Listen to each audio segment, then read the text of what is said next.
one last thing. If you look down in that valve, it doesn't look too bad, right?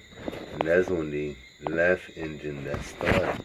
But if you come over to the right engine, and if you look down in there, you see how it doesn't look as clean as the other one?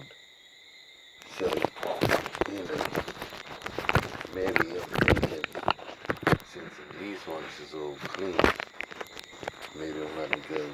But that's what I'm gonna do, actually, get into these spark plugs and check them out, because I just changed the starter straight, the solenoid straight. So I'm gonna just check these spark plugs next. Alright?